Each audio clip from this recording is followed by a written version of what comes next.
কালচিনি তৃণমূল বিধায়ক উইলসন চম্প্রমারির পর এবার চন্দনকাঠ চোরাচালানে জড়িয়ে গেল তার পরিবারের নামও।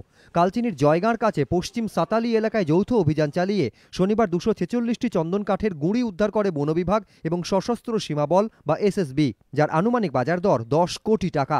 এসএসবি সূত্রে দাবি, চীনে পাচারের উদ্দেশ্যে মাটির নিচে পুঁতে রাখা হয়েছিল বিপুল পরিমাণে এই চন্দনকাঠ। এক মহিলা সহ দুজনকে এই ঘটনায় গ্রেফতারও করা হয়।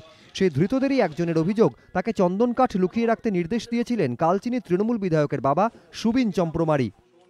মালটা রাখতে বললো, আমাদের এটা কোনো চুরির মাল না, মাকে তাই বললো। আমি ছিলাম না। কে বলেছে? এমএলএর বাবা। কি নাম? কোন এমএলএ? সুবিন চম্প্রমারি। এমএলএর নাম কি?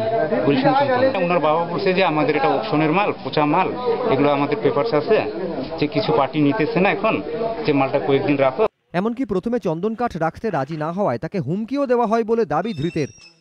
মা বলছে বলে না এইসব না, পরে আবার 2টা রাত্রি ছেলে পেলে মানে ধমকাধমকি করছে। মা চিনতে পারলো না, 2টা রাত্রি মা ভয়ে বাড়লো না। তুই ছিল না বাড়িতে? না, আমি ছিলাম না। তখন ধামাধাম পুতাই চলে গেছে ওরা। এটা কার বাবা বলেছে? এটা উইলসন চম্প্রমারির বাবা।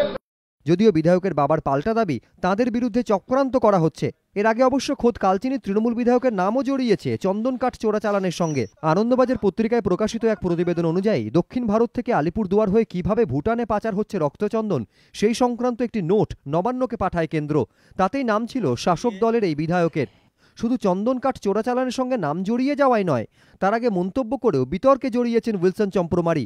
আলিপুরদুয়ারের মহিলা জেলাশাসককে উদ্দেশ্য করে কুরুচিকর ভাষায় দেওয়া তার হুমকি আলোড়ন ফেলে দিয়েছিল রাজ্য জুড়ে। সবাইকে জ্বালাই মারি দেবো আমি, সালা এসডিও মানে জেডি অফিসে আমি ডিএম এর এগেইনস্টে এখনই আমি সিএম কে কমপ্লেইন করতেছি। আমি অত বড় সাহস কে দিছে? ডিএম কে সালা কোন বাচ্চা ওটা? সেই বিতর্কের ধারাবাহিকতাতেই নতুন সংযোজন, চন্দনকাঠ চোরাচালানের সঙ্গে তৃণমূল বিধায়কের বাবার নাম জড়িয়ে যাওয়া। সনৎ ঝা, এবিপি আনন্দ।